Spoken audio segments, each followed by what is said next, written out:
안녕하세요. 제품 디자인 기술사 필기 강의의 고디입니다. 오늘 다룰 주제는 유니버설 디자인입니다. 제품 디자인 기술사 외에도 인간공학 기술사 등 다양한 기술사에서 공통으로 다루는 내용이니 오늘 꼭 짚고 넘어가시면 좋을 것 같습니다. 오늘 다루는 내용은 다음과 같습니다. 정의, 유니버설 디자인의 7원칙과 3부칙, 그리고 함께 거론되는 무장애 디자인, 포용적 디자인, 키오스크 디지털 리터러시입니다. 유니버설 디자인이란 모든 사용자가 사용할 수 있는 디자인인데요. 이 용어는 1970년 론 메이스에 의해서 처음으로 사용되었습니다. 론 메이스는 노스캐롤라이나 주립대학교의 액세서블 하우징 센터의 디렉터이자 어린 시절 소아마비를 앓은 이후 휠체어를 사용해 왔는데요. 론은 유니버설 디자인이 가져온 중요한 변화 중 하나가 특수한 요구, 스페셜 니즈라는 꼬리표를 없앤 것이라고 밝혔습니다. 유니버설 디자인 7원칙은 미국의 노스캐롤라이나 주립대학 유니버설 디자인 센터에서 제시한 원칙인데요. 첫 번째로는 공평한 사용, 두 번째로는 사용상의 융통성, 세 번째는 간단하고 직관적인 사용, 쉽게 인지할 수 있는 정보, 오류에 대한 포용력, 적은 물리적 노력, 접근과 사용을 위한 충분한 공간입니다. 다음과 같이 가이드라인과 예시들이 있는데요. 이를 자세히 하나하나 살펴보도록 하겠습니다. 첫 번째로 공평한 사용인데요. 모든 사용자가 차별이나 낙인 없이 사용할 수 있는 디자인입니다. 모든 사용자에게 동일한 수단을 제공했을 때 동일하게 같은 방식으로 이용할 수 있는 디자인을 의미합니다. 도입 사례로는 휠체어 이용자나 보행자가 모두 사용할 수 있는 자동문, 또는 시각장애인과 비장애인이 모두 볼 수 있도록 점자와 일반 글씨를 표기한 안내판, 그리고 계단과 함께 설치된 경사로, 엘리베이터 등이 있습니다. 두 번째로는 사용상의 융통성입니다. 유연성이라고도 할 수 있는데요. 다양한 개인의 선호와 능력을 수용할 수 있는 디자인입니다. 예시로는 저희 왼손잡이랑 오른손잡이 모두 편하게 사용할 수 있는 양손잡이 가위가 있을 거고요. 두 번째로는 글자 크기와 색상을 사용자가 직접 조절할 수 있는 기능이 있는 이 킨들의 이북 리더기의 커스터마이징 기능도 사용성의 융통성에 해당할 것입니다. 세 번째로는 단순하고 직관적인 사용입니다. 사용자의 경험, 지식, 언어 능력, 집중 상태랑 상관없이 쉽게 이해할 수 있는 디자인인데요. 예시로는 이렇게 텍스트보다는 그림으로 설명한 이케아의 가구 조립 설명서, 혹은 고속도로의 노면 색깔 유도선, 그리고 저희가 일상생활에서 볼 수 있는 그림과 아이콘 위주로 구성된 지하철 노선도나 다음, 취소 등 직관적인 버튼 이름을 사용한 앱 인터페이스가 이에 해당합니다. 네 번째로는 쉽게 인지할 수 있는 정보입니다. 환경 조건이나 사용자의 감각 능력에 상관없이 필요한 정보를 효과적으로 전달할 수 있는 디자인이어야 되는데요. 소리와 화면, 깜빡임을 동시에 제공하는 화재 경보기라든지, 혹은 온도계의 시각, 촉각, 청각적 단서를 표시한다든지, 혹은 지하철의 안내방송과 동시에 전광판의 도착역을 표시하는 등이 이 원칙에 해당하는 도입 사례라고 볼 수 있습니다. 다섯 번째로는 오류에 대한 포용력입니다. 실수에 대한 관용이라고도 하고요. 사용자가 실수하거나 의도치 않은 행동으로 인해서 위험이나 부정적 결과가 나올 때 이것들을 최소화할 수 있는 디자인입니다. 기본적으로는 오류와 위험을 최소화하도록 요소를 배치하고, 가장 자주 사용하는 요소는 접근하기 쉽게, 또 위험한 요소는 제거하거나 분리하거나 보호하거나 위험과 오류에 대한 경고를 제공하는 것입니다. 그래서 저희가 일반적인 컴퓨터 프로그램 사용할 때 실행 취소 버튼이 있는 것들도 이에 해당하고요. 또 전자레인지 문이 열리면 자동으로 작동 중지되는 것, 그리고 쿡탑인데 고양이라든지 반려동물이 올라가게 되면은 바로 작동이 하는데, 그걸 위해서 이제 안전 버튼이 따로 있는 설계라든지 이런 것들도 오류에 대한 포용력이라고 볼 수 있습니다. 여섯 번째로는 적은 물리적 노력입니다. 최소한의 피로와 노력으로 효율적이고 편안하게 사용할 수 있는 디자인인데요. 힘을 거의 들이지 않고 터치리스로 수도꼭지 혹은 문이 열리는 이런 디자인이나, 이런 레버 같은 경우도 예전에 이런 동그란 형태의 손잡이보다 훨씬 더 간단히 열릴 수 있겠죠. 마지막으로는 접근과 사용을 위한 충분한 공간인데요. 정확히는 이렇게 적절한 크기와 공간을 의미합니다. 접근, 이동, 조작이 가능하도록 크기와 공간이 적절하게 설계된 디자인이고요. 휠체어가 회전할 수 있도록 충분히 공간이 되어 있는 장애인 전용 화장실이라든지 혹은 유아차, 휠체어 등 사용자들도 이용할 수 있는 넓은 개찰구, 주차 공간들도 다 이 원칙에 해당됩니다. 다음으로는 유니버설 디자인의 3부칙인데요. 사실 PPP의 3부칙이라고도 좀 얘기를 합니다. 유니버설 디자이너로 세계적인 명성을 얻고 있는 나카가와 사토시, 이분이 유니버설 디자인 포럼인 UDF의 부이사장으로서 국내외 일본 분이시니까 일본 외의 기업과 연구기관의 코디네이터로 활약 중에 있는데요. 그분은 이제 유니버설 디자인을 시작하게 된 계기가 예전에 장애인들의 시를 모아 전시하는 전시에서 오른손이 마비가 된 사람을 만났는데 그 사람의 소원이 자신 손으로 직접 사인해보는 것에 놀랬고 또 모든 사람이 사용할 수 있는 볼펜을 만들겠다는 생각으로 유니버설 디자인을 시작하게 됐습니다. 그래서 그가 만든 이 유윙펜은 왼손잡이, 양손잡이, 발, 심지어는 혀를 이용해서도 펜을 사용할 수 있게 했습니다. 그가 대표로 있는 트라이포드 디자인사가 유니버설 디자인 7원칙을 이렇게 참고해서 만든 평가 기준이 이 3부칙인데요.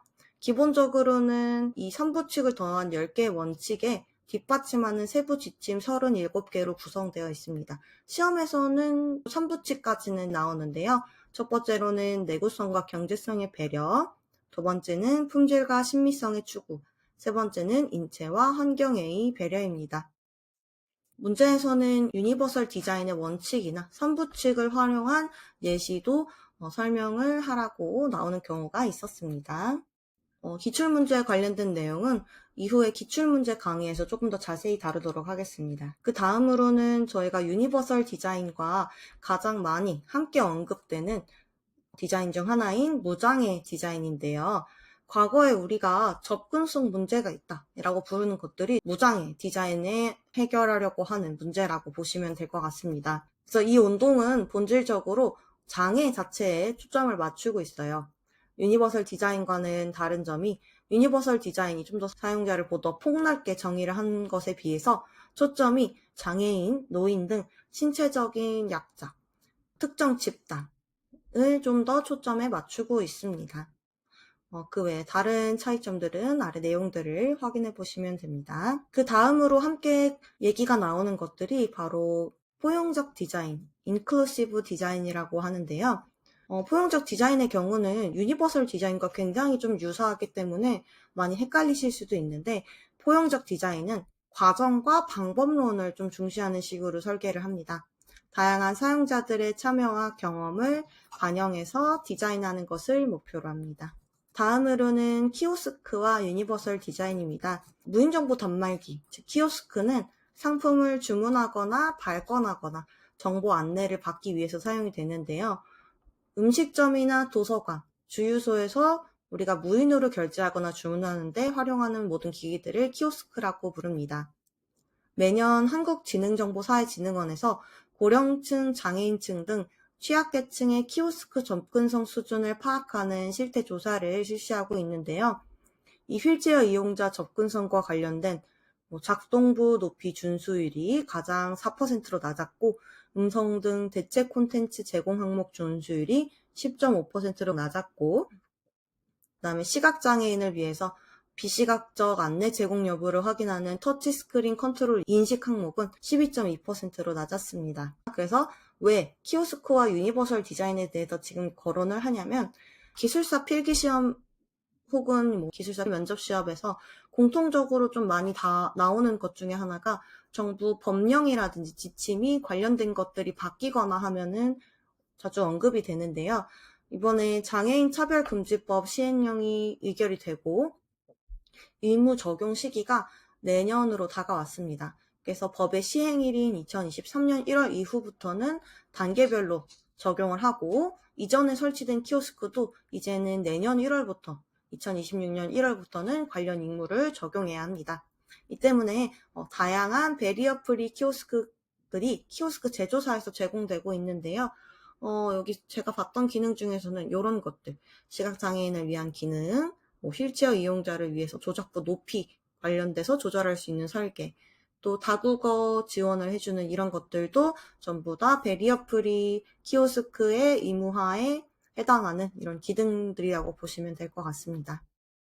그리고 이 키오스크 하면은 사실 또 빠질 수가 없는 게 디지털 리터러시입니다. 디지털 리터러시의 역량의 부족으로 키오스크를 사용하기 어려운 경우가 많이 있는데요. 여기 그림은 제가 좋아하는 나이스 진타인 작가님의 그림인데 어르신들이 키오스크 앞에서 난처해 하시는 모습을 표현한 겁니다. 그래서 디지털 리터러시도 유니버설 디자인에 있어서 중요하게 알고 있어야 되는 개념인데요. 디지털 리터러시가 그래서 뭐냐 하면은 디지털 리터러시는 이 리터러시가 문해력이라는 뜻이에요. 그래서 문해력이 없다 하면은 뭐 글자를 이해하거나 뭐 내용을 이해하거나 이런 게 가능하지 못하다라고 말하는 것처럼 디지털 리터러시는 디지털을 이해하고 다룰 줄 아는 디지털 활용 능력, 그리고 이 디지털 플랫폼을 통해 얻게 되는 정보에 대한 이해, 판단, 평가, 활용 등의 활동을 모두 포괄해서 디지털 리터러시라고 부릅니다. 그래서 현대 사회에서 살아가는 굉장히 좀 핵심적인 역량인데요.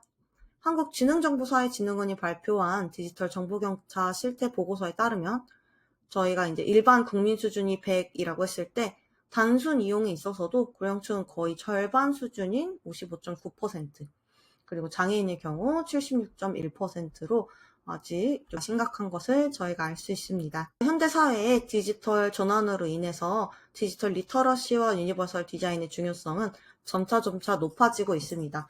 이제는 AI가 대두되면서 AI 리터러시까지도 함께 유니버설 디자인과 연계할 수 있을 텐데요. 디지털 서비스, AI 서비스가 일상적으로 사용이 되지만 이런 디지털 리터러시가 부족한 고령층, 장애인, 정보 취약계층은 디지털 환경에서 쉽게 소외될 수 있습니다. 이때 유니버설 디자인을 접목한 디지털 환경 설계는 이러한 소외를 줄이고 모두가 동등하게 디지털을 활용할 수 있는 환경을 제공하는 중요 수단입니다. 그래서 실제로 뭐 금융이라든지 혹은 애플 제품이라든지 갤럭시 제품이라든지 이런 다양한 유니버설 디자인의 도입 사례들을 아래와 같이 좀 확인해 볼 수 있습니다. 오늘 이렇게 유니버설 디자인에 대해서 말씀을 드려봤습니다. 한번 총 정리를 한번 해볼게요. 유니버설 디자인의 정의는 모두를 위한 디자인, 그리고 유니버설 디자인 7원칙은 공평한 사용, 사용상의 융통성, 간단하고 직관적인 사용, 쉽게 인지할 수 있는 정보, 오류에 대한 포용력, 적은 물리적 노력, 접근과 사용을 위한 충분한 공간이고요. 3부칙은 내구성과 경제성의 배려, 품질과 신미성의 추구, 인체와 환경의 배려입니다. 무장애 디자인은 신체적 제약이 있는 사람들의 물리적, 심리적 장애 요소를 제거하는 디자인으로, 유니버설 디자인이 좀 더 폭넓은 사용자를 초점으로 한다면 무장애 디자인은 장애를 가진 신체적 제약이 있는 사람들에게 좀 더 초점을 맞추는 것을 알 수 있었고요.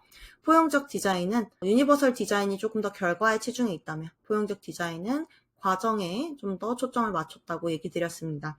모든 사용자의 다양한 경험과 요구를 반영하고 방법론적인 운동입니다. 키오스크는 차별금지법 발표 이후에 베리어 프리 키오스크 현행화 과정에 있다는 것은 얘기 드렸죠. 마지막으로 디지털 리터러시는 디지털에 대한 활용 능력, 이것들을 유니버설 디자인에 녹이기 위해서 메뉴 구성을 단순화하거나 전용 전화 및 전담 창구를 별도 운영하거나 디지털 소외계층 대상 교육 등의 사례들이 있는 것을 확인해 볼 수 있었습니다. 네, 지금까지 유니버설 디자인에 대한 내용들이었고요. 오늘도 수업 들어주셔서 감사합니다.